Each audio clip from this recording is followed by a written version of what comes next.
English vocabulary ব্যবহারের ক্ষেত্রে একটা টপিক আমাদের প্রায়শই ভীষণ কনফিউশনের মধ্যে ফেলে।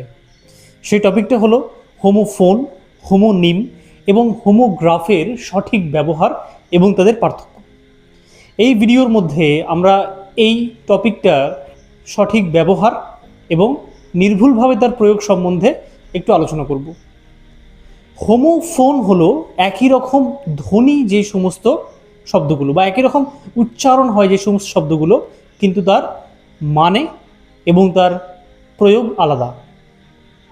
হোমোনিম হলো এমন ধরনের শব্দ যে শব্দগুলোর স্পেলিং একই, উচ্চারণও একই, কিন্তু তার মানে ভিন্ন।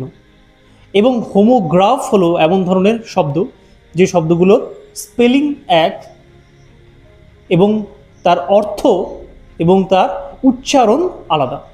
কিছু উদাহরণ আমি নিয়ে নিয়েছি, সেই উদাহরণগুলো দেখে আরও বিস্তারিতভাবে আমরা বিষয়টাকে বুঝে নেব। হোমোফোনের মধ্যে এখানে দেখা যাচ্ছে দুটো সি নেওয়া আছে, একটা SEAC আর একটা SEEC। প্রথম সি এর অর্থ হলো সমুদ্র, দ্বিতীয় সি এর অর্থ হলো দেখা। 2 নম্বর এক্সাম্পল, RIGHT রাইট এবং WRIT রাইট।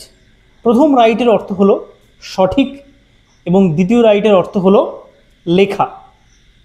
হোমোনিমসের ক্ষেত্রে দুটো ব্যাট আছে, একটা ব্যাট হলো যে ক্রিকেট খেলার ব্যাট এবং আরেকটি ব্যাট হলো বাদুর বা এক ধরনের প্রাণী, সেই ব্যাট।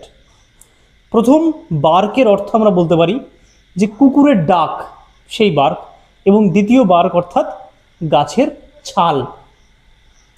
হোমোগ্রাফ এখানে কিন্তু উচ্চারণ একটা বড় ভূমিকা পালন করবে, কারণ স্পেলিংগুলো আমরা দেখতেই পাচ্ছি একই রকম, যদিও মানেটাও আলাদা। হোমোগ্রাফের প্রথম যে MINUTE এর উচ্চারণ আমরা করতে পারি মিনিট, যার অর্থ হলো সময়ের একটা সূচক। আমরা সকলেই জানি 60 সেকেন্ডে 1 মিনিট হচ্ছে। এবং পরের MINUTE এর উচ্চারণ আমরা করতে পারি মাইনিউট, এর অর্থ হলো সূক্ষ্ম বা পুঙ্খানুপুঙ্খ।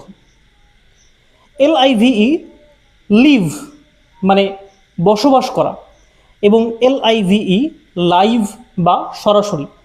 যেমন ধরা যাক এখন ফুটবল বিশ্বকাপ হচ্ছে, তার যে সরাসরি সম্প্রচার তাকে আমরা লাইভ টেলিকাস্ট বলি।